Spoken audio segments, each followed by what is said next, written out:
Justice for victims on every single case I ever handled, always trying to do the right thing.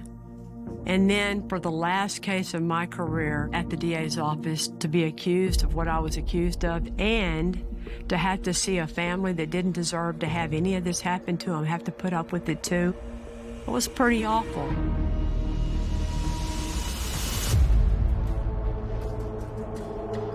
On January the 11th, 1999, the murder of Belinda Temple, who was 8 months pregnant with a little baby girl, shocked everyone in Katy, Texas, and changed a lot of people's lives. Prosecuting this case was one of the most difficult things I've ever done in my whole career. This trial made my life a living hell for a long time because I was accused of withholding evidence and sending an innocent man to prison. I couldn't believe it. Up until that time, no one said ugly things about me as a prosecutor. I was the golden girl. But on this case, I was not only fighting for justice for Belinda and her baby, I also had to fight for my own career and my own reputation. I felt sorry for myself. I got mad. I lost friends. But I tried to always tell myself just to shut up and grow up and suck it up, because the real concern here is what all this did to Belinda's family. They didn't just have to go through losing her and the baby and waiting for the charges to get filed and waiting for the trial to happen because of all the mess. They had to do it all again. And it was just really, really sad. So I think it's time for people to hear the truth of exactly what happened to Belinda's family and to me, to finally get that justice for Belinda and her baby. It's time to let the souls of Belinda and Aaron in heaven rest in peace.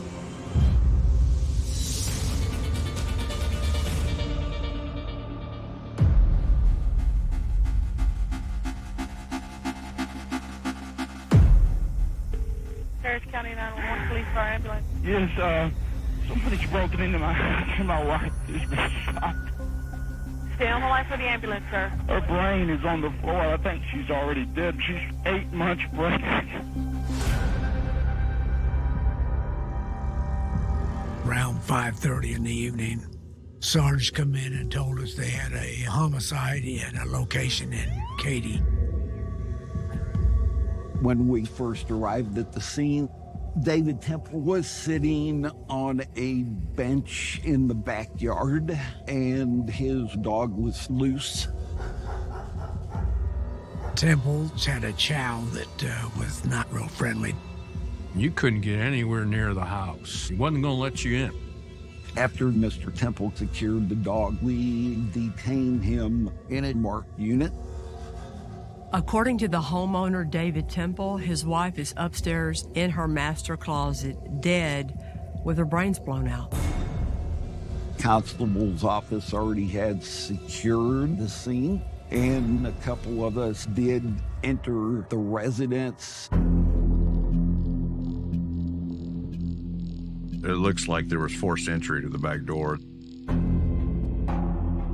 First, we went up the stairs to the master bedroom. To the left of the main bathroom was a large walk-in closet, which is where we saw Belinda's body. Feet closest to the door and her head toward the wall. There was a significant amount of brain matter there on the wall and between the clothing. This was vicious. This was brutal. It's clear that it was a shotgun blast because there's pellets on the ground, there's shotgun wadding and brain matter all over the wall. We did find 2 guns in the closet, both of them rifles. They were behind some clothing in the corner, but no shotguns. As we went through the first floor, we saw that there was a television lying by the table, and it's still plugged in. We also see the drawers were open, but everything was neat and tidy in the drawers. If this is, in fact, a burglary, it was botched because a burglar is going to take whatever they can find to carry out of a house. Right away, investigators are noticing things that the average person doesn't notice and appreciating that things just aren't quite adding up. One thing about the forced entry to the back door is if the door was in a closed position and someone from outside forced entry by breaking the glass to get in to turn the knob, you would expect to see the glass going in that direction. The glass was not where it should be. In this case, all the glass is shattered to the left in front of the fireplace. Therefore, the door had to have been open when the glass was broken. We needed to get a statement from David. He's supposedly the last to see her alive, first to see her dead. Was there somebody in between there? We don't know. So I took him to the station. In any investigation, the detectives want to try and get statements from all the witnesses they can as soon as possible, because that way everything that just happened is very fresh in their mind. While I was talking to David, he certainly did not appear to be grieving. He had no tears in his eyes weren't bubbling up. He was cordial in talking with me back and forth. He went through the story. He teaches at one school, his wife teaches at another. His son was at a daycare, and he was sick. His wife had to go pick him up. David said she dropped by his family's house, and while there, she picked up some soup and brought it home. When she got home, she said she was tired. So David decides to take the child out to a park and then go shopping. I had asked him what park he went to. There's two different parks, and he was mixed up on what park he had taken him to. And then he said after they played at the park for just a short time, he went to Brookshire Brothers to go shopping. And then he went to Home Depot. After he left Home Depot, he went home. And as he's coming out of the garage, he notices the window is shattered on the back door.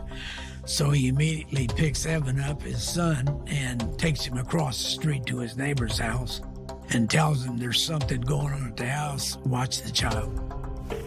911, go ahead, ma'am. Yes, somebody has broken into my neighbor's house, and he wanted me to call you. Where's your neighbor at right now? Him and my husband went back to the house.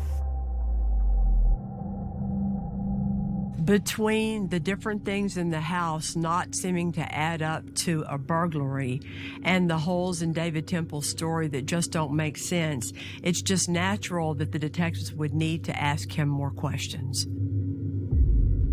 Now we go back in and talk to him, and we're saying, this doesn't look right. This doesn't look right. This is where he starts getting agitated.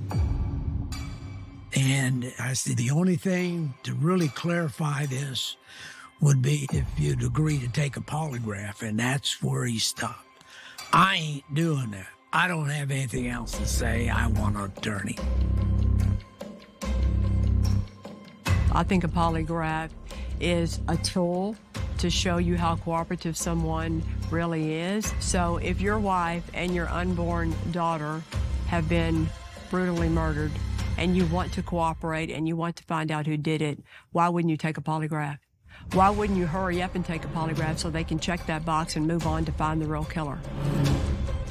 And of course, I called the DA, and the DA said, yeah, we just don't have enough. Just because he doesn't want to take a polygraph's not a probable cause to arrest him. So we have to let him go. When David Temple walked out of the station that night, the detectives didn't know if an innocent man was walking out or a cold-blooded killer. She did not kick off her shoes. She didn't go up to bed and take off her glasses. She was killed before either of those two things happened. David Temple's family brings up a name of a brand new suspect. What's he doing up north that he's not telling us about? Or was he up there to possibly dispose of a shotgun? What are they trying to hide? And maybe there is way more to this relationship than he's ever told anybody, which, kind of gives you a motive.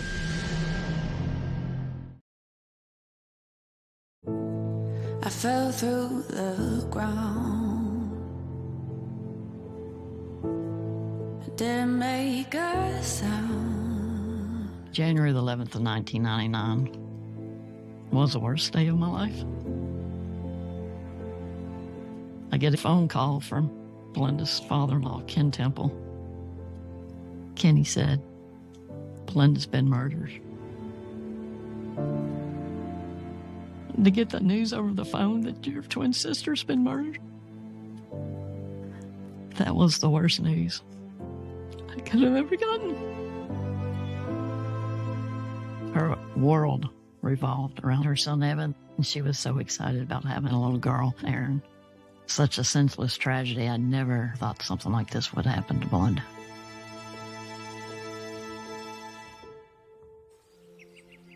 By the next day, Belinda Temple's murder was the lead story because it was so unbelievable. This morning, the students and faculty at Katy High School are shocked and saddened by the death of teacher Belinda Temple, who was found shot in her home last night.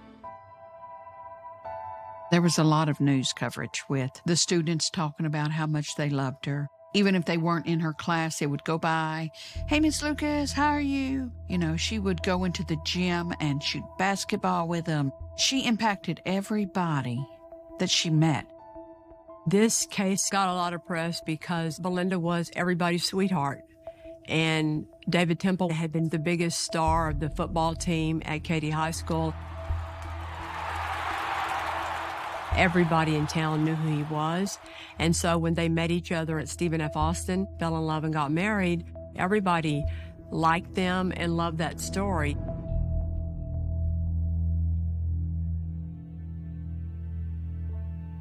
Belinda and I were born in Martins Ferry, Ohio, on December 30th of 68, and we moved to Nacogdoches, Texas in 1976. When we were born, I was 2 pounds heavier and 2 inches longer than Belinda, but it didn't take her long to catch up, and she ended up being like 3 inches taller than me. So Belinda called me Shrimpy. We did everything together. We shared a bedroom. We shared birthdays. We liked playing softball growing up. Belinda would play first base, and I played second base, and we made a lot of double plays. We were very competitive. Belinda wanted to be a teacher, and especially go into special education. She wanted to reach out and help as many people as she could that had some kind of disability. Belinda and I met at college. Belinda and I spent an incredible amount of time together. We were roommates, and we also worked together, and then we went out together. When she first met David, I thought he was a pompous ass. He made fun of my accent and my kicking boots, so it wasn't the best first impression, but she was very happy, so, you just roll with it. When I first met David, I knew he was a big football star. He was very popular. He had the nickname Temple of Doom. David and Belinda both wanted to teach and coach, both athletic, both family-oriented. They both had the same goals. She loved him, and she was ready to be a wife. Belinda seemed so happy.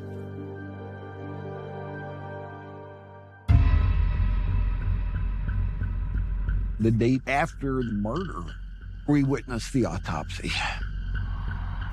The evidence is collected that is still with the body, like pellets from the shotgun. According to the medical examiner, it was a close contact wound with a 12-gauge shotgun to the back of Belinda's head. And yes, of course, seeing the baby removed from the womb.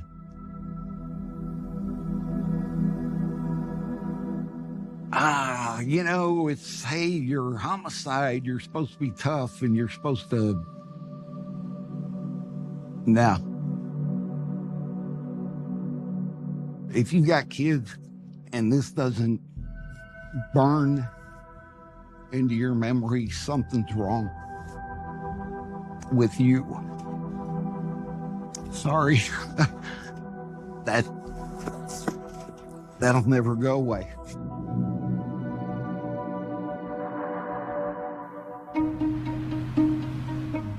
When we first get on an investigation, we divide up the duties. I went to Katy High School and started talking to Belinda's coworkers. I learned that they loved her, they loved working with her, she had the perfect family, she had the perfect marriage. As the detectives from the Sheriff's Department started to look deeper into Belinda Temple's life, her friends, her job, her marriage, what they thought the story was started to change. Tammy Harlan had been friends with Belinda, and she was one of the first people that I talked to tell me about the troubles between David and Belinda Temple. Tammy didn't like the way that David talked to Belinda. He said she was fat, and he did not talk well about her family. He called them a bunch of rednecks. He thought that his family was better than her family. Belinda did say, you know, he's kind of distant, and we've had some troubles. She said that they just stopped speaking to each other at home. And it was a couple of months that they did this. It was just weird to me. How do you not talk to someone you share a house with? Belinda would confide to Tammy that she thought David might be cheating on her. Charges she saw on the credit card, times that he wasn't home. A friend of the Temples said that David may have been seeing another girl. Her name was Heather. She was a co-worker of David's, and there was a rumor that they had been talking in more than a friendly way. Investigators need to track down Heather Scott to get a statement from her. If it turns out to be true that Heather Scott and David Temple are having an affair, that's going to cause more questions that need to be asked of David Temple. But at this point, David stopped cooperating with the Sheriff's Department. The next step is to look into his alibi by looking at that CCTV footage from Brookshire Brothers and at the Home Depot where he claimed he went that day. What doesn't make sense to the investigators is that David Temple chose a store 6 miles from his house when there's a grocery store much closer than that. Then they discover an important discrepancy. If he left Brookshire Brothers at 4:38 p.m. and got to the Home Depot at 5:14 p.m., that's a window of 36 minutes. But those two places are only about 10 minutes apart. So what was he doing for the rest of that time?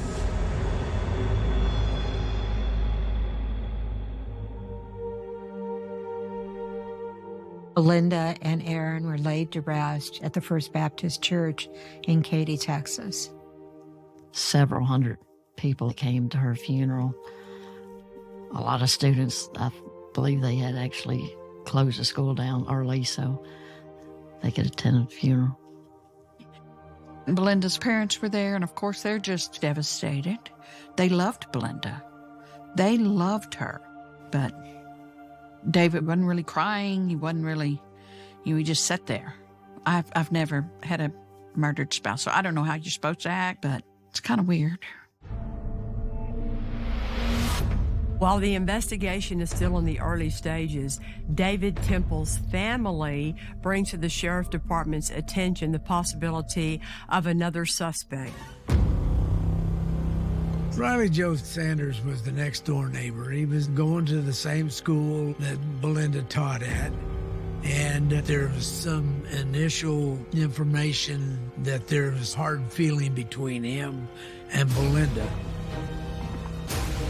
We needed to get some more information.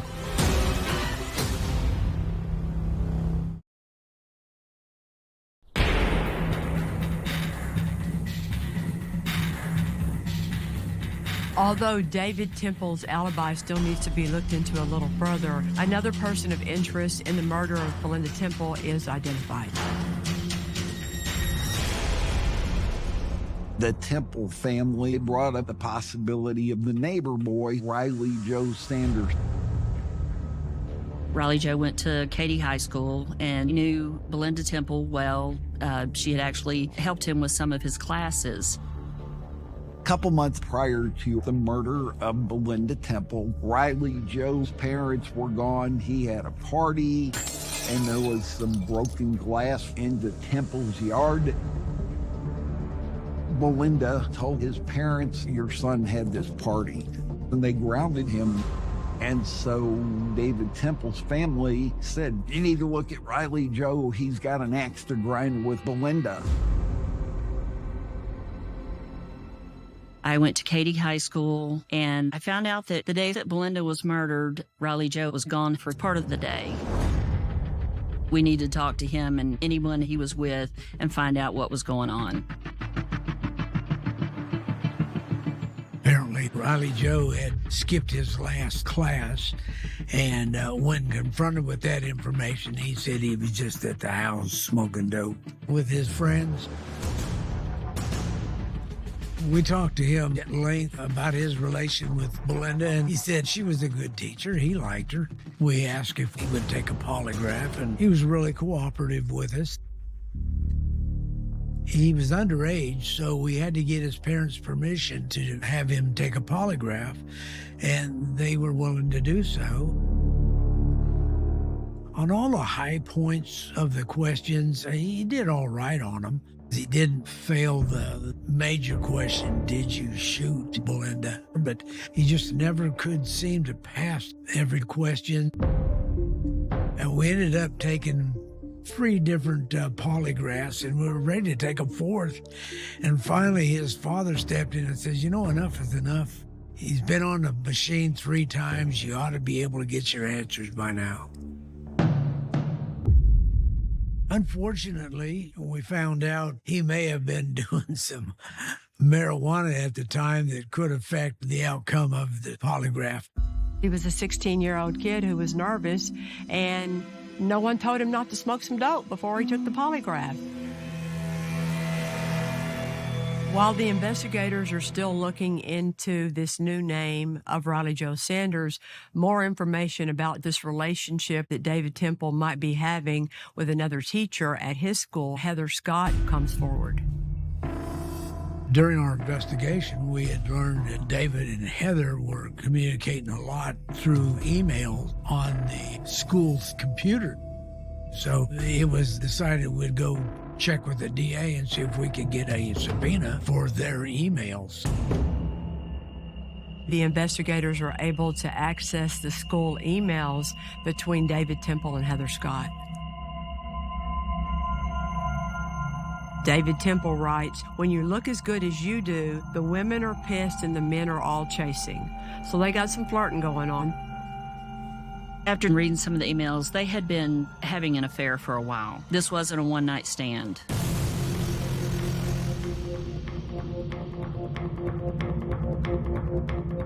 As a matter of fact, they had spent the weekend together New Year's Eve when David was supposedly hunting. We also saw that Miss Scott had sent out an email to David telling him he should delete his emails to her. What are they trying to hide? And maybe there is way more to this relationship than he's ever told anybody, which, kind of gives you a motive.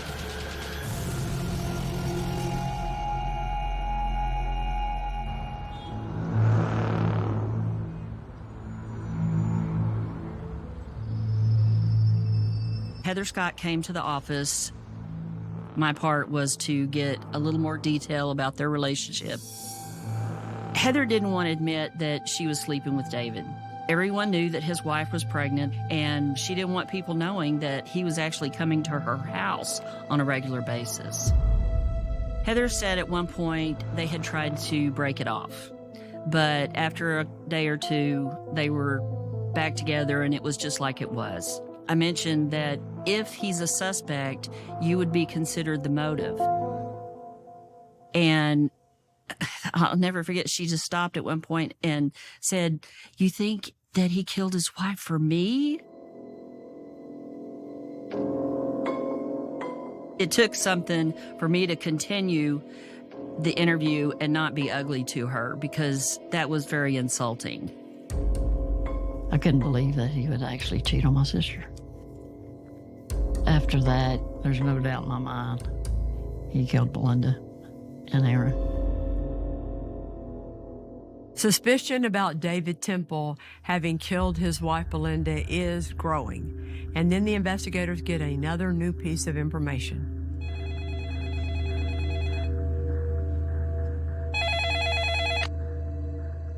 We heard from an old classmate of David Temple, his name was Buck, that said he had seen David in the Katy area on the day of Belinda's murder. So we wanted to go out and see what kind of information he had. Around 5 on the day of the murder, Buck saw David Temple pulled up to the stop sign at Katy-Hockley cutoff. Buck had been traveling eastbound, and he saw David Temple southbound. He honked his horn and waved, but David didn't respond, possibly didn't even notice him. That was very significant to us because we had video from the Berkshire Brothers. We had the video from Home Depot. And then in the middle of all that, we've got him appearing at this intersection, traveling southbound on Katy-Hockley cutoff, which puts him in an area where his mom and dad live and where there are a lot of rice fields and water retention ponds. What was he doing up there? What's he doing up north that he's not telling us about? Was he up there to possibly dispose of a shotgun?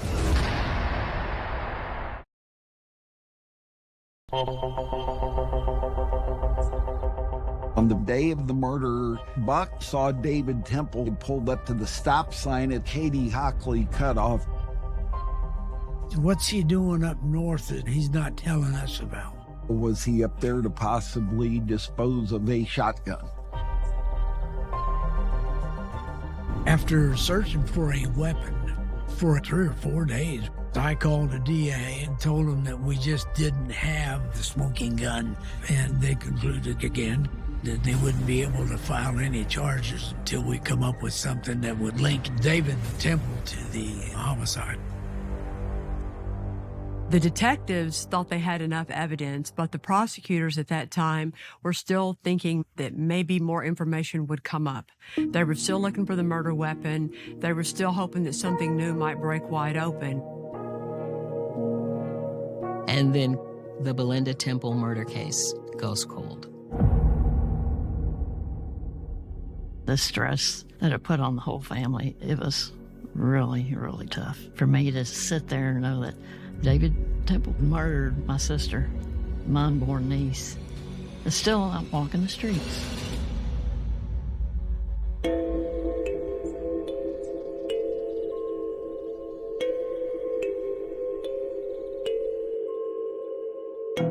At that time, I was the victim advocate in the mayor's office.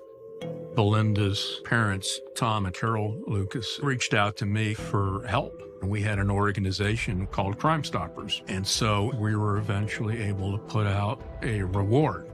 I went to the unveiling of a billboard. Tom and Carol were there. Belinda's friends were there. There was one person conspicuously not there, and that was David Temple. David was not out there trying to find who killed his wife and baby. David went on with his life. 4 months after the murder, David Temple sold the house that he and Melinda had been living in. He bought himself a new pickup truck, and then he bought himself a new house in Richmond, Texas. 2 years after the murder, he married Heather. Heather ended up being the person who raised Evan. Belinda should have been raising Evan. I didn't want to be around her. It's not that I didn't love Evan. I love Evan. So Belinda's family had no further connection or relationship at all with Evan. It was tough. month to month, year to year, just dealing with, is this case ever going to be taking a draw? And then a case a lot like this one starts hitting the news all over the country, the Laci Peterson murder. There's a lot of similarities in the Laci Peterson case and the Temple case. They were both pregnant, both school teachers. Both their husbands were having affairs. In late 2004, the Peterson case goes to trial, and Scott is ultimately convicted of murdering Laci and their unborn child. That gets people around the Katy, Houston area taking another look at the Belinda Temple case. We wanted justice. Laci Peterson was getting it. We wanted it for Belinda. Tom Lucas, Belinda's dad, called the district attorney of Harris County, Chuck Rosenthal, and told Chuck, how come California can get a verdict on a case like this, but y'all can't do your job here in Harris County? Chuck Rosenthal called me and said, Kelly, do you know what case Tom Lucas is talking about? And I said, yeah, that's that Katy football coach case. And I remember taking it home, and I read it over the weekend, and that's how I first got the case.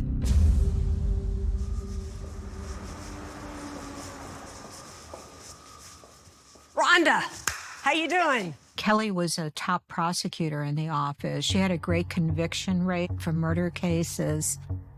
Today, I would like to see the David Temple evidence.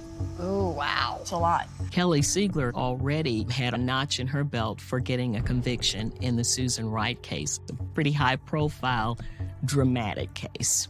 So here's his door. And then, you know how important this door was to that case? Kelly's marching orders were to take a look at this case with a fresh set of eyes and see if she thought that there was enough there to move forward with an indictment. So here's his boxes. Oh, wow. These three right here? Yeah. All right. Thank you, Rhonda. Uh-huh.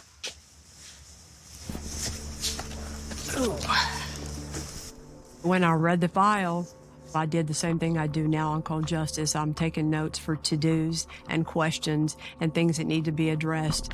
Wow. These are the shoes that Belinda had on that day when she got off of work, still on her feet, 9 months pregnant when she went upstairs and was found in her closet.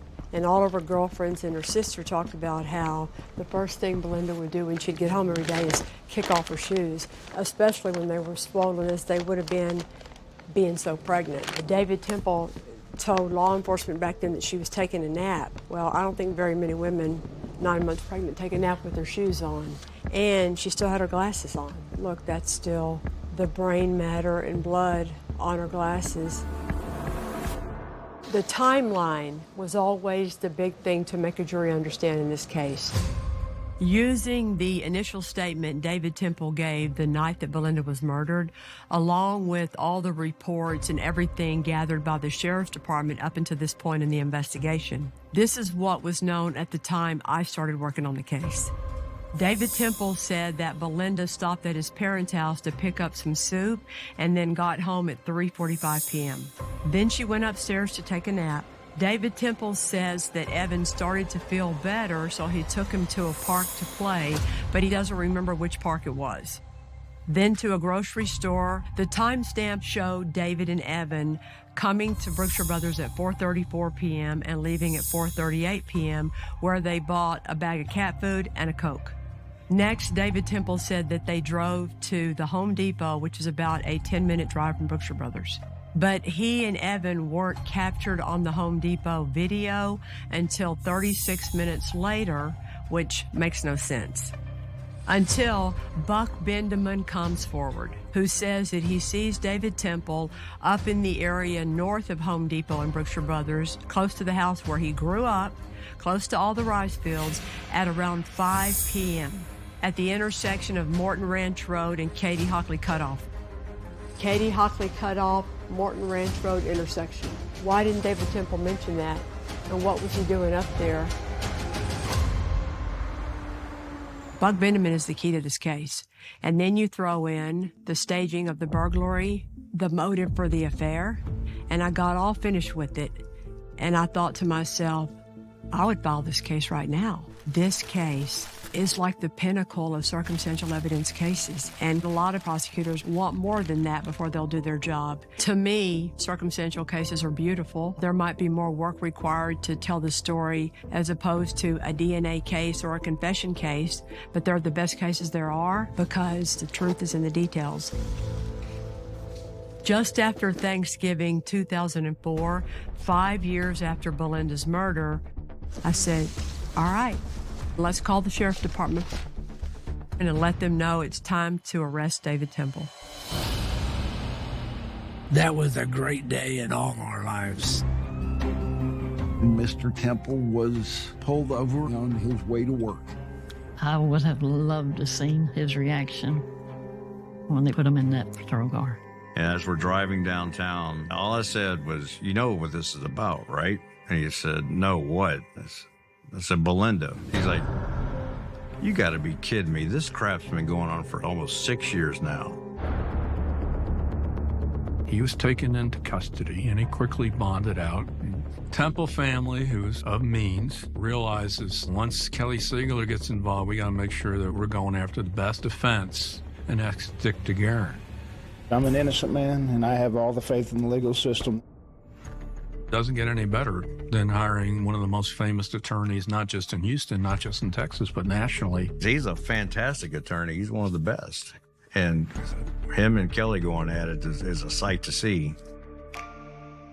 When I tried the Dora Goldberg case, gone up against Dick DeGuerin, the trial lasted 4 weeks. And I lost 10 pounds, but I learned more in that trial watching him at work than I ever learned in my life.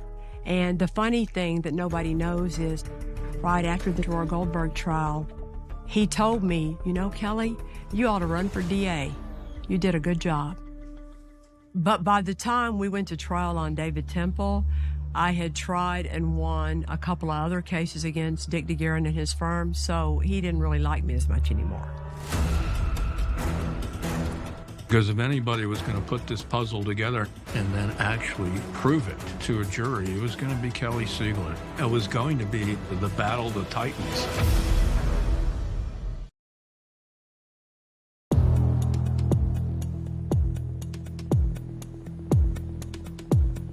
Going to the trial, you had a line to get in. It was like a standing room only crowd. I think that the old adage is true that you have to open with a bang. Belinda Temple was discovered lying on the floor on her tummy with her face down, dead of a shotgun wound to the back of her head. And the other life that perished that day was a perfectly healthy 6-pound little baby girl with its heart beating inside her mommy's womb. Usually we go chronologically with life events. In this case, chronologically would be starting with when they got married and the downfall of their marriage and he meets Heather, and then the murder. But I didn't. I decided to start with the crime scene. The call goes out, law enforcement shows up, and what do they see? And start with that to explain what they saw, what they didn't see, what doesn't make sense, and then go back in time to build the rest of the story.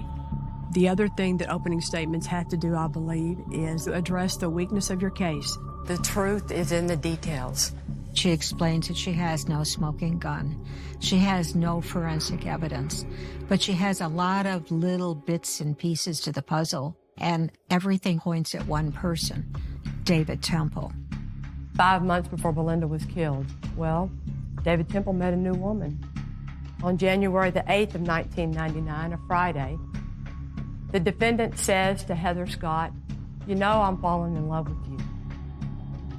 3 days later, Belinda Temple was executed in the back of the head in the home where she lived with this man.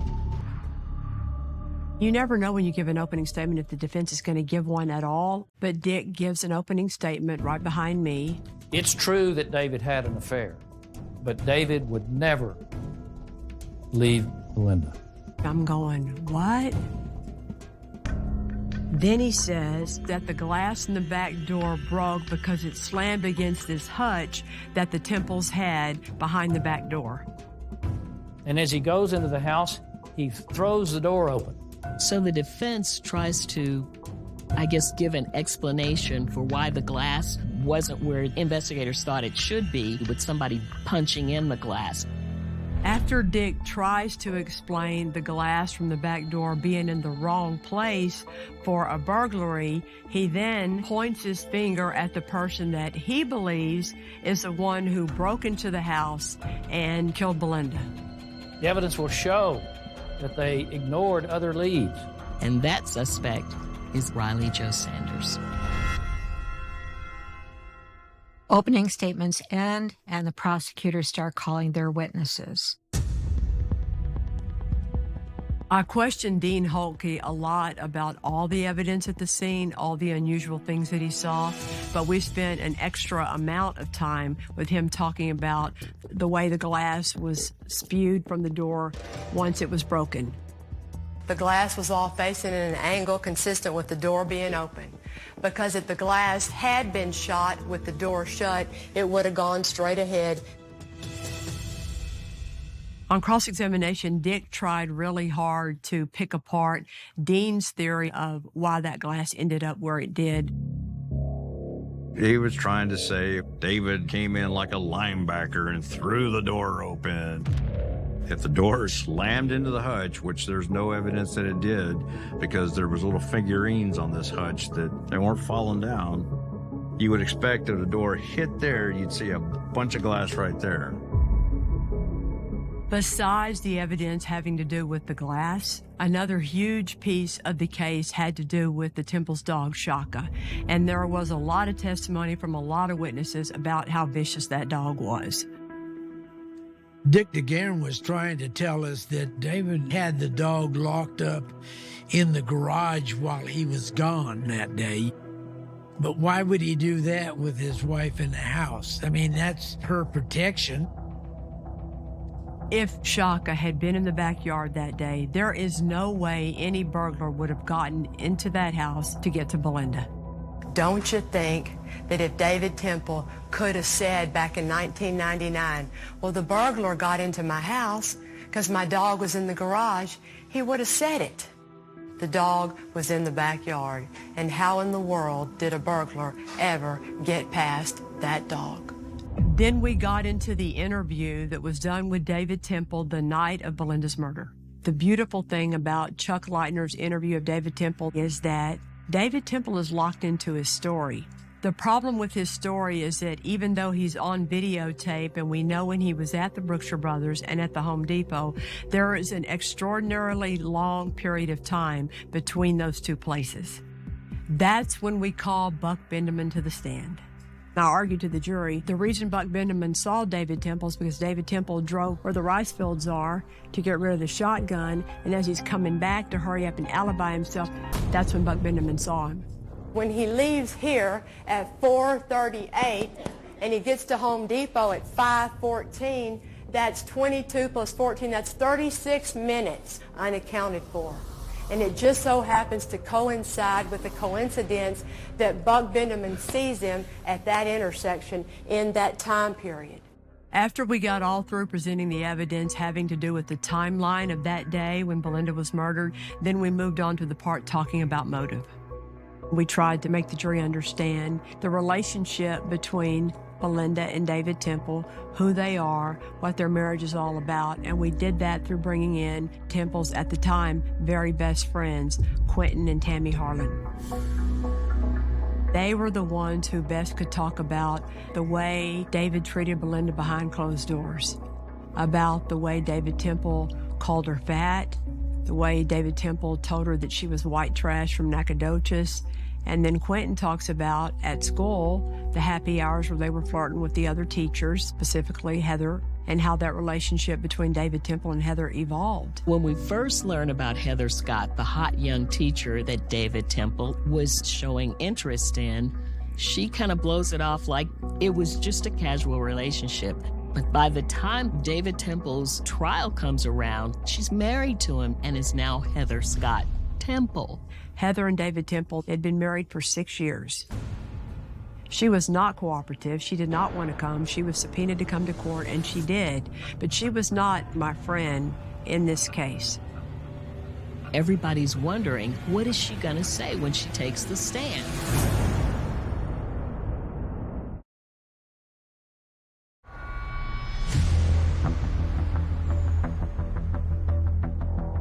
You have a marital privilege if conversations you have are said while you're married. David Temple was not married to Heather at the time the murder happened. She takes the stand, and I have to pull the words out of her to get her to answer the question. The answers came eventually. I think the significance of her is the motive. She admits that they were flirting heavy. She admits that he tells her he loves her on Friday, 3 days before the murder. She talks about Valentine's Day after the murder. They're doing the roses and chocolates thing. They get caught being seen out at dinner with each other. She even acknowledged that he wasn't crying and sad. And then I called a witness that I never knew I was going to have. An opening statement. Dick brought up that David Temple only ever owned a 20-gauge shotgun, and that made the news.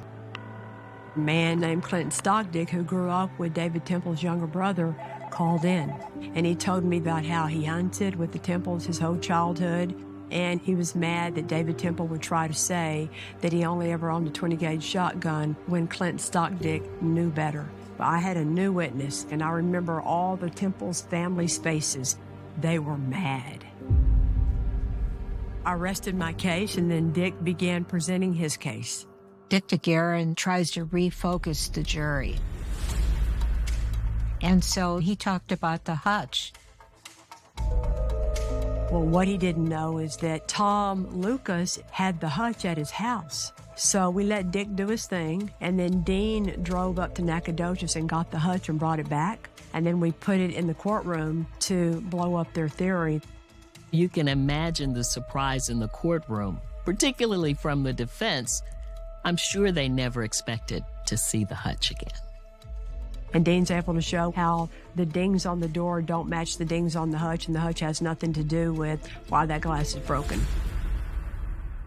Then Dick DeGuerin makes a bold move. He puts David Temple on the stand. You don't normally see defendants charged with murder taking the stand, especially someone who's charged with murdering his pregnant wife.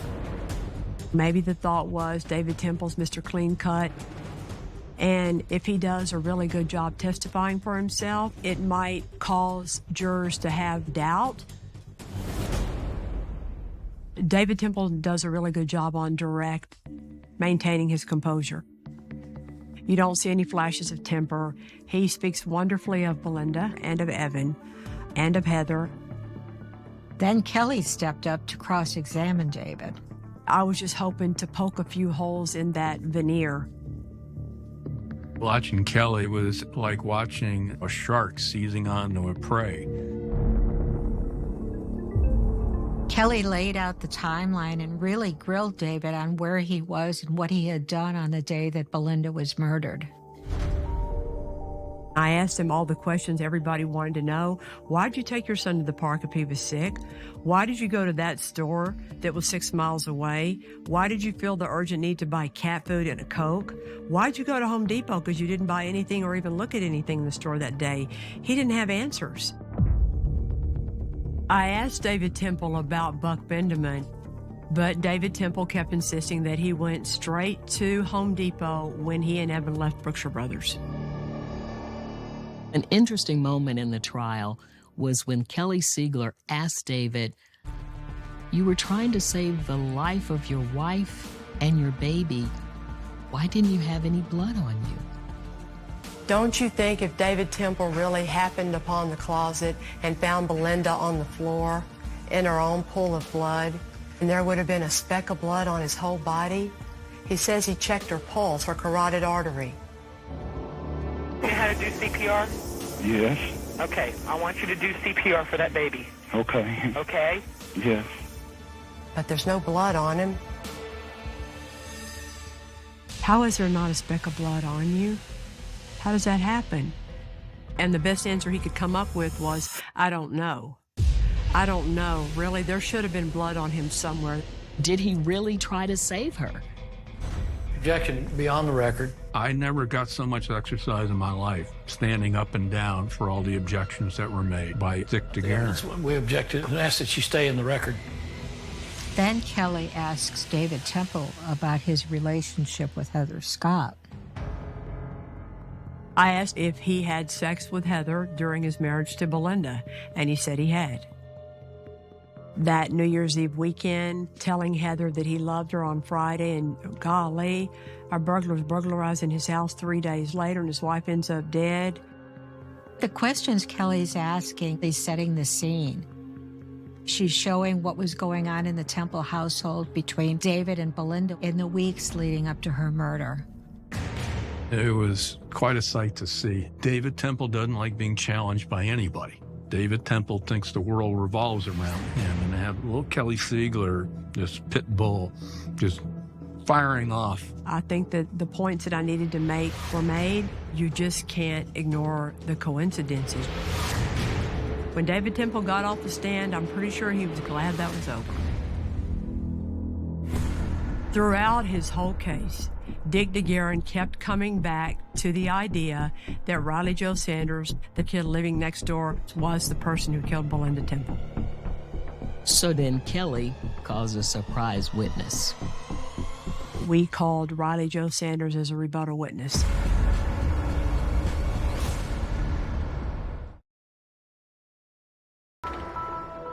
We knew Dick DeGuerin was going to blame it on Riley Joe Sanders. He always blamed it on Riley Joe Sanders. So when Dick presented his case and his defense was that Riley Joe Sanders was the murderer, at that point, because he's put on evidence, we have the right to call rebuttal witnesses. That is when we called Riley Joe Sanders to the stand. I asked Riley Joe, what did you think of Miss Temple?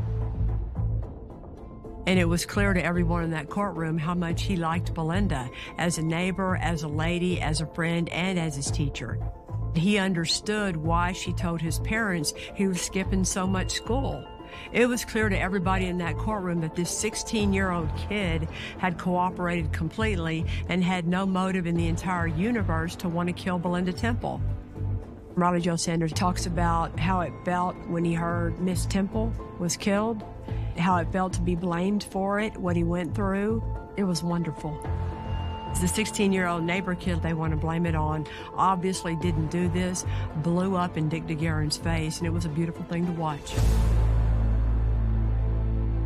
After Riley Joe Sanders testified on rebuttal, of course, Dick was able to cross-examine him. But yet he never asked him the million-dollar question, did you kill Belinda Temple? Are you the one who fired that shotgun into the brain of Belinda Temple and her unborn baby? He never asked anything close to that. Why didn't he? I think we all know the answer to that.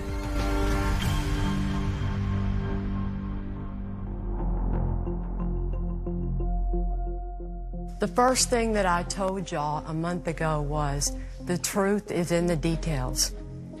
The truth is in the details. And what that means is the lies that this man told and the things that he chose not to say, the actions that this man took and the actions that he chose not to take are the little pieces that are the truth.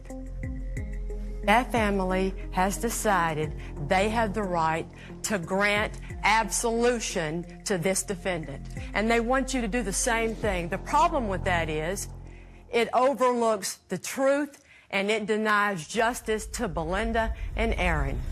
That was the longest final argument I ever gave.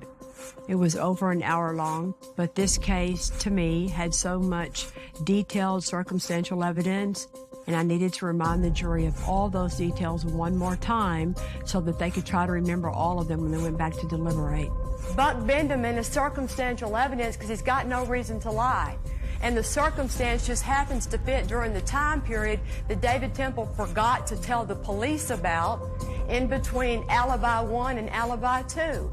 And what Buck Benjamin said 9 years ago, remember, was he didn't know David Temple or what he drove after high school. Medium blue, short wheelbase, single cab, Chevrolet, 91 or 92 truck. Got it exactly right. There was nothing Dick DeGuerin could do about it because that is a circumstance that's unchangeable because it's the truth. And Mr. DeGuerin tells you that the explanation for all this circumstantial evidence is that Riley Joe Sanders is the killer. Riley Joe Sanders wants to kill Belinda Temple because she told his parents he was missing a lot of school for his own good, or because there were some broken beer bottles out on the street one day. Mr. DeGuerin wants that to be a reasonable doubt. Please, you know with all your heart David Temple is guilty of murder. And today, almost 9 years later, it's time to let the souls of Belinda and Aaron in heaven rest in peace.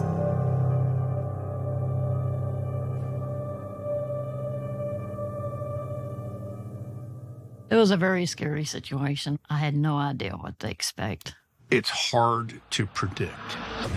You've got 12 people trying to decipher a very difficult case without a I got you moment. I'm hoping that they see what we see, that David Temple was the only one who had the motive and had the means and wanted to kill Belinda. The trial lasted for about a month. The jury came back in just a few hours. Mr. Foreman, I understand you have a verdict. If you'll pass it to the bailiff, please. We, the jury, find the defendant, David Mark Temple, guilty of murder as charged in the indictment. When they came back and said David Temple is guilty, you could watch the relief on Belinda's family, and you could see it visibly. Temple family was just dumbfounded. They were floored. I mean, they stormed out.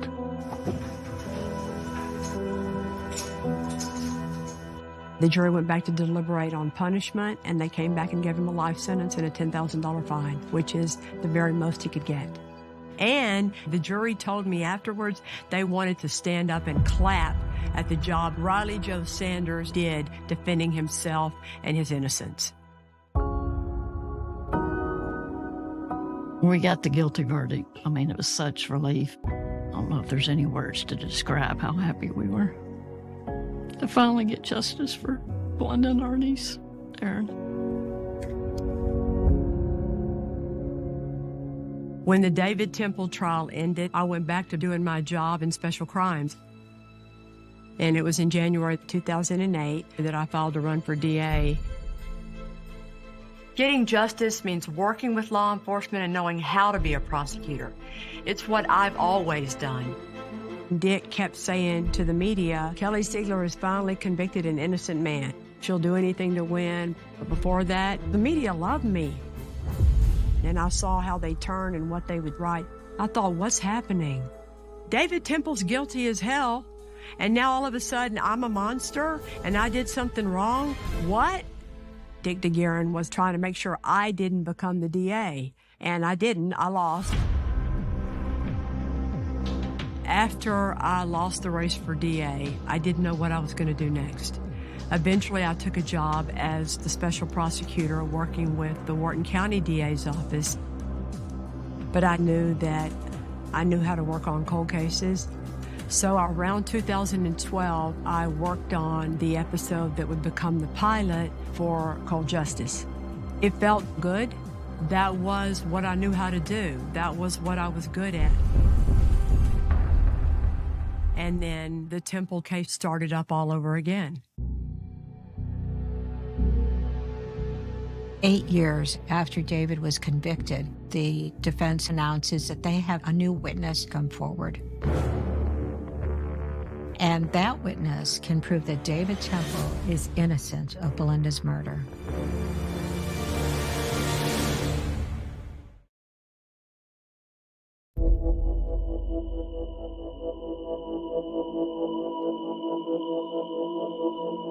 After a case goes through the normal process of appeals, it should be over.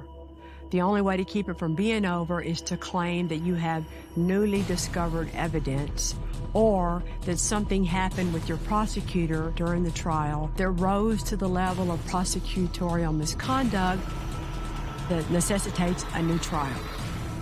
Now David Temple's defense team is claiming they have new evidence. A brand new witness named Daniel Glasscock, who supposedly heard Riley Joe Sanders say that he killed Belinda Temple. All of a sudden, the case is in the news all over again. They eventually get Daniel Glasscock in to testify about what he says Riley Joe Sanders told him about the day Belinda Temple was murdered. When he went to the house, as he went upstairs, the dog attacked him. He shot the dog, heard Belinda, put the dog in the closet, panicked, and ran. But we all know the Temple's dog was never shot. So that all blows up. So then the defense's only avenue left to get a new trial is to say prosecutorial misconduct because I withheld evidence. Because when you can't prove your client is innocent because they're not, that's the throwdown answer for a defense lawyer, is to claim the prosecutor forgot to give you this, or hid something, or cheated or lied, or did something improper. At this point, Dick DeGuerin no longer represented David Temple. These new claims were being brought by Stanley Schneider and Casey Gautreaux. Prosecutorial misconduct in the way it played in this case was the defense claimed Kelly Siegler did not turn over all the evidence about a potential alternative suspect, Riley Joe Sanders. It's called a Brady violation. Brady evidence is any evidence that is exculpatory or mitigates punishment or affects the credibility of a witness. All of those things are things that have to be turned over by the prosecution to the defense. In my opinion, I turned over every single thing that anyone could define as exculpatory or Brady in this case. And the defense says, well, she had 38 instances of doing something wrong. No, I didn't. Look at them one by one by one. Not one of those is truly exculpatory evidence. I mean, here's one, that I didn't turn over the FBI profiler's report, where they say usually a white male did it, he doesn't like his mom and he's unemployed. I'm not kidding. That I didn't turn that over. And it goes just like that through all 38 of them. We didn't hide anything from Dick DeGuerin, but the entire case file was not turned over because back in 2005, Dick DeGuerin asked for an examining trial to see if a judge finds probable cause to indict. But if you ask for an examining trial, the office policy at that time dictated that the file would then become closed to you. That was the policy. Dick DeGuerin used to be a Harris County prosecutor. He grew up in the courthouse world just like I did. He knows office policy. I remember saying to him, why do you want to do that, Dick? You know that the file's going to become closed to you if you do that. And he said to me, don't you tell me how to do my job. Like, copy that.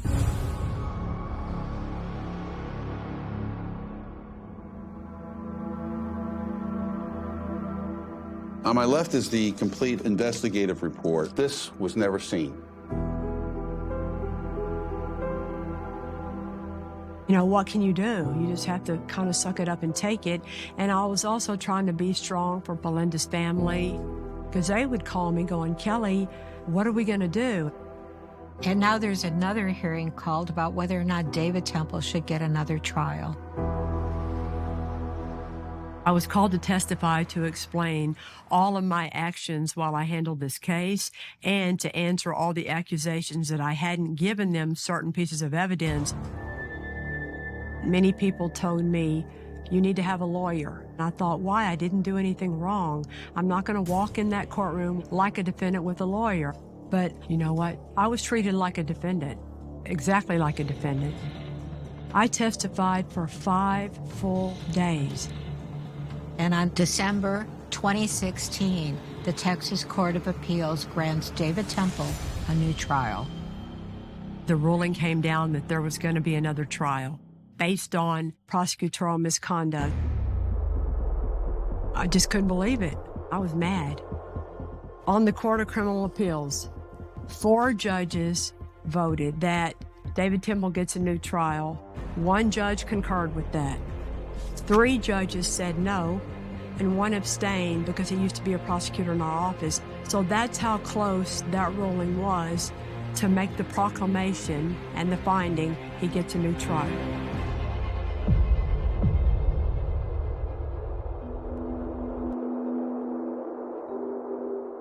It's kind of a gut punch to get word that that's going to happen. Back in 2007, when we got the guilty verdict, I thought it was over. He was going to prison for life, and I could go on with my life. I never thought that the ruling would ever be overturned. Never would have dreamed that could have happened. I remember all the accusations about all that evidence that I supposedly didn't disclose and hid. And you would call me, and we did tell him. It came out in the trial. Yes. It was all a bunch of smoke and mirrors. I wanted justice for Belinda and Aaron. Belinda was everything to me. She was my protector when she was here, and I'm going to try to do everything to continue to get justice for Belinda. I feel that's my job.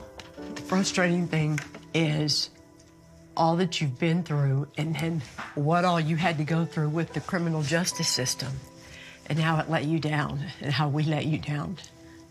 You did not let me down, Kelly.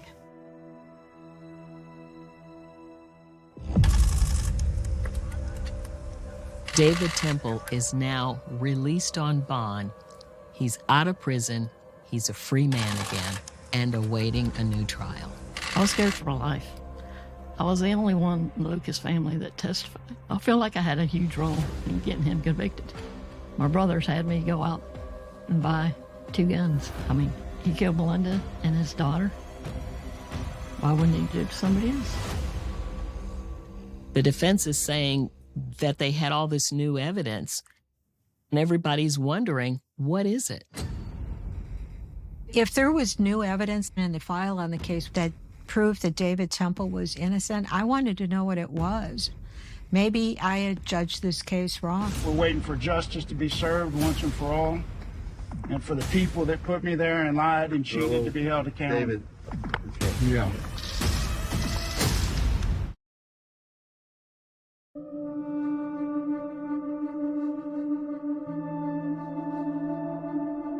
When we were waiting to hear who was going to be the prosecutor for their new trial, I was very worried that somebody wouldn't appreciate all the details to the case.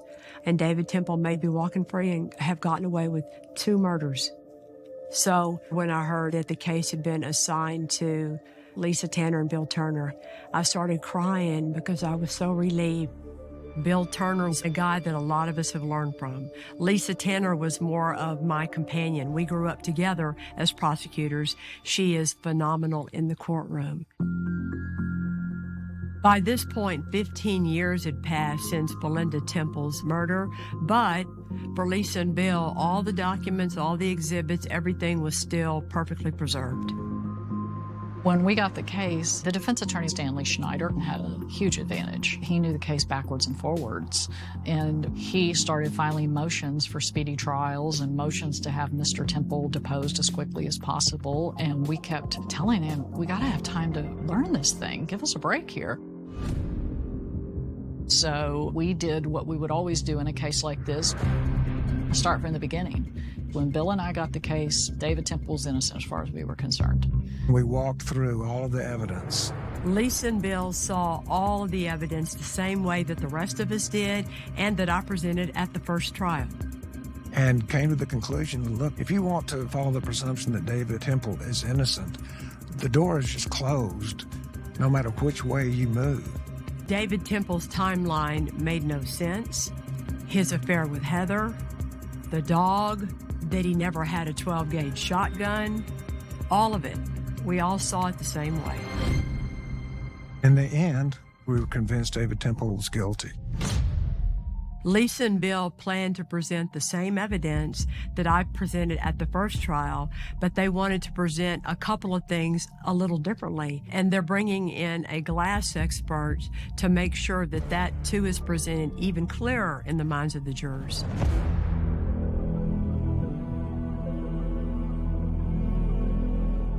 In the new trial, the first thing we did was looked at the home invasion part of it. It just didn't make sense. I think there's all kinds of reasons to show that David Temple killed Belinda Temple as soon as she got home. On the night of the killing, David Temple said he drove into the garage, shut the door, got his son out, put him on a bicycle because he was just going to go tell Belinda they were home. Same as in the first trial. We were able to show that there was no room to ride a bicycle with two cars in a two-car garage and the door down. So that didn't make any sense. And then we called Angela Vielma. She testified in the first trial. What was significant about Angie was the timing. Angie was a girl that lived in the neighborhood several blocks away. The day the murder was committed, Angie had a fight with her boyfriend, and she decided that she was going to leave and go to her friend Roseanne's house. And Roseanne lived across the street from the Temples. Angie started walking, but she had to stop before she could pass the Temple driveway because David Temple was pulling into his garage. And she had the time pegged almost exactly at 5:25. That ends up being important because David Temple's statement was that at 5:25, he got out of his car, put Evan on a bicycle, took a few steps into the backyard, saw that the door was broken open, grabbed his son, and ran across to the Ruggieros. All of those things would have drawn the attention to anybody. But Angela walked by their house at 5:25, just walked across the street just a few hundred feet, and then sat on the porch for 10 minutes, and none of that happened. The next time David Temple is seen is around 5:35 p.m. when he takes his son over to his neighbors, the Ruggieros, prior to calling 911. Somebody's broken into my house and my wife has been shot. So that put David Temple in the house for approximately 10 or 11 minutes. It is our position that for 10 minutes, David Temple was staging the house. He made sure things were just right before he let third parties know that this had happened. And then we felt like the jury had to hear the situation with the dog. There's three places Shaka could have been. Shaka could have been in the garage, Shaka could have been in the backyard, or Shaka could have been in the house. As the garage door was going down, Angie told us she saw David Temple's legs walking beside the truck. One thing that was significant to me was she saw his legs, but she didn't see a dog. So Shaka was not in the garage because he would have been right there with David Temple if he had been in the garage. Also, in the crime scene pictures, you see a bowl full of wet dog food. And I have big dogs. I know how big dogs are. We told the jury, there's no big dog that's going to leave wet food in his bowl. That doesn't make sense. So, same as in the first trial. And if the dog was in the backyard, no stranger's going to get by that dog to get to Belinda. Another huge crossroads was when we enlisted the help of Dr. Ravi, the glass expert. Ravi Shandar's amazing. I mean, he's the guy that does stress of all objects. So he's the guy that keeps our airplanes in the air. But one of his specialties was measuring what happens to glass when it breaks. One of the defensive theories was that when David Temple ran back to the house and discovered Belinda's body, he went through the house with such force that it bounced against the hutch, and that caused the glass to discharge into the living room. Dr. Ravi came back and said that couldn't be. The glass break expert agreed with the testimony that was brought up in the first trial. It became obvious that it was staged. And the next question then is, does Belinda Temple have anybody with a motive to kill her? She had no enemies. There was only one person with a motive to kill Belinda Temple, and that was David Temple.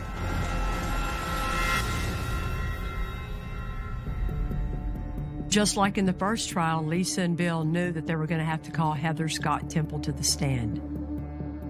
During the first few days of the trial, we find out that Heather filed for divorce from David. Wow. What timing.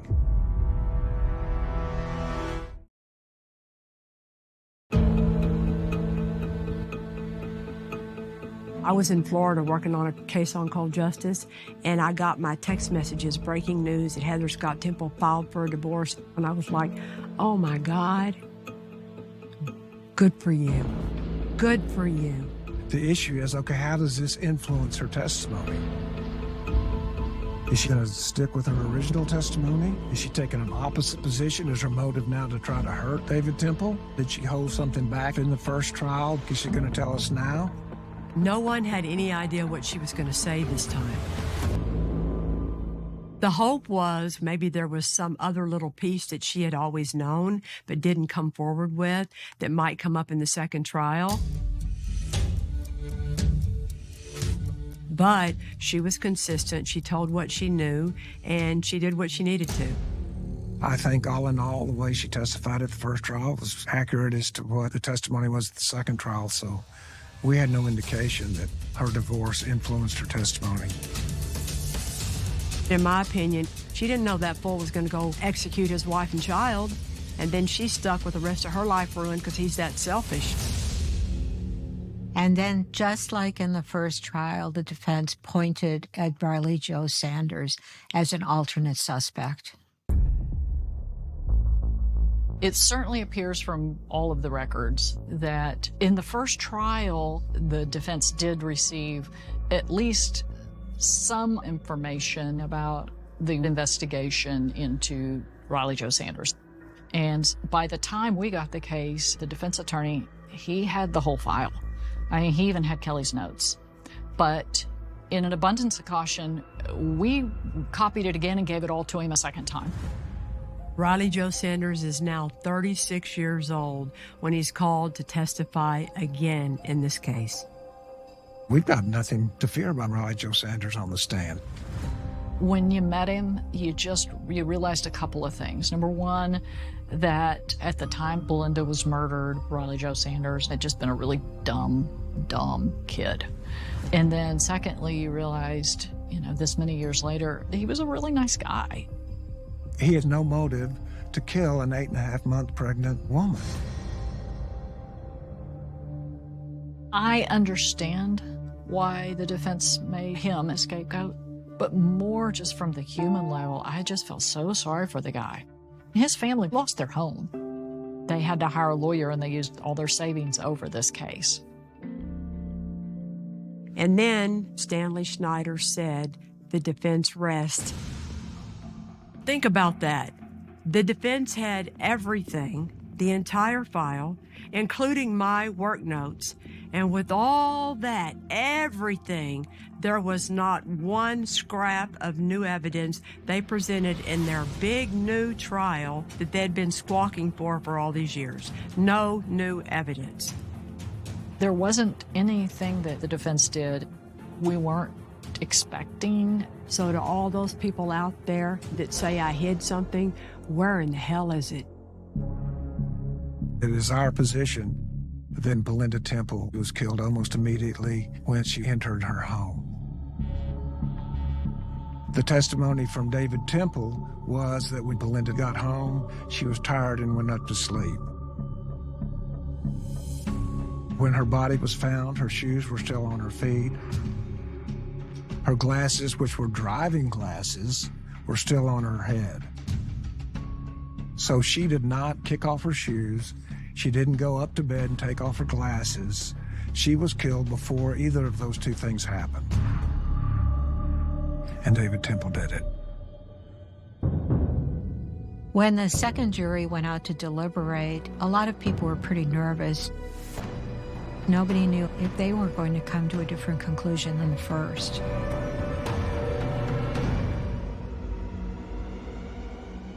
I was working a case in Fort Myers, Florida, and I got a text message. He's guilty again. And I went to my room at the hotel and started crying. It was the exact same case and trial and evidence, and he was just as guilty as he was in 2007. I wanted to scream, I told you. It was relief, and it was anger.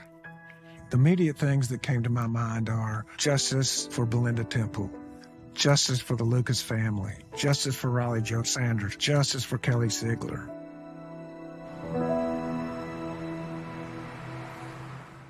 We went to the punishment phase, and the punishment range was 5 years to 99 years or life. Well, Evan Temple took the stand. Here's somebody that's lost their mother, and their dad's going to be in the penitentiary forever. And so for him pleading for his father's life, I think it's a significant thing. We were very careful and treated him with kid gloves. What a horrible situation to be in, to lose your mom and then to have your dad charged with that.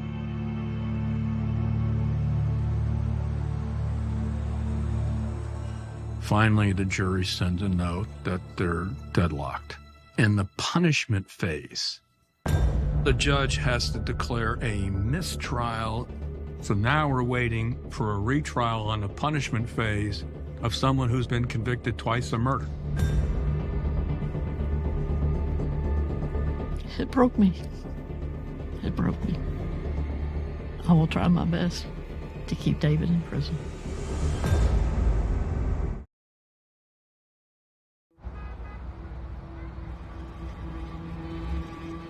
What happens in March of 2020? COVID. Everything's shut down. And we wait. And we wait. And finally, in April of 2023, the punishment phase resumes. I went down to the courthouse, and it brought back a lot of emotions, mostly feeling bad that they were all having to do it again. And I was very hopeful that it was finally going to be over with. The jury came back with a verdict in 2 hours. We, the jury, assess his punishment at confinement in the Institutional Division of the Texas Department of Criminal Justice for life.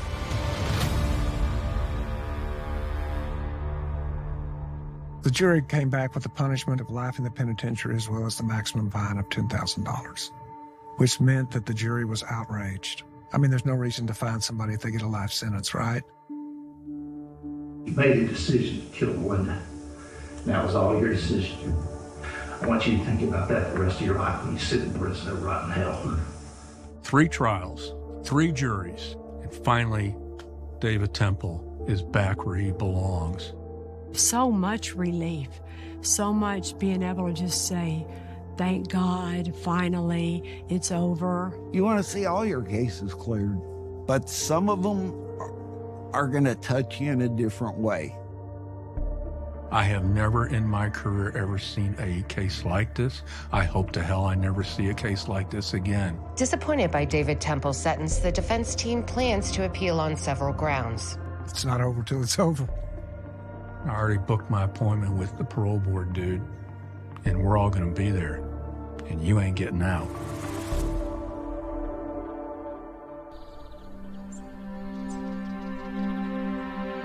We got him. He's where he needs to be. If you could say whatever you wanted to say to David Temple today, what would you say? You didn't have to do this. Could have gotten a divorce. David, you robbed Evan and Aaron of a wonderful mother. What would you say to other family members out there? Just never give up. I mean, it took us over 24 years, but we did get justice for Belinda. Just don't give up. I feel like this case would still be cold if he wouldn't have went forward with this case. I truly believe that, and I love you for that. I've told you before, you remind me of Belinda a lot. With your determination, your heart of gold, I love you, Kelly.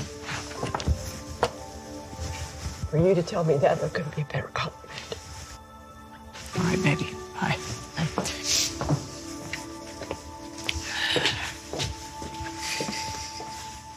I give Belinda's family an awful lot of credit. They never backed down. They sought justice, and they were there every single day for 3 trials, 24 years. 36 jurors have found him guilty. Think about that. David Temple committed this murder because he's that selfish. He thought he could commit a murder rather than get a divorce and have to split up custody and child support payments. And his family accepted it and moved on and forgave him. With this case, I learned a lot about how it feels when things go wrong with the criminal justice system. Sometimes it is unfair. I saw what it did to the sheriff's department, to Belinda's family, to me. We all got a whole lot more cynical and upset with the system as a result of this case, I think. But you know what? There were people out there who wanted to make sure that Belinda Temple got justice along with her baby, and there were a lot of them.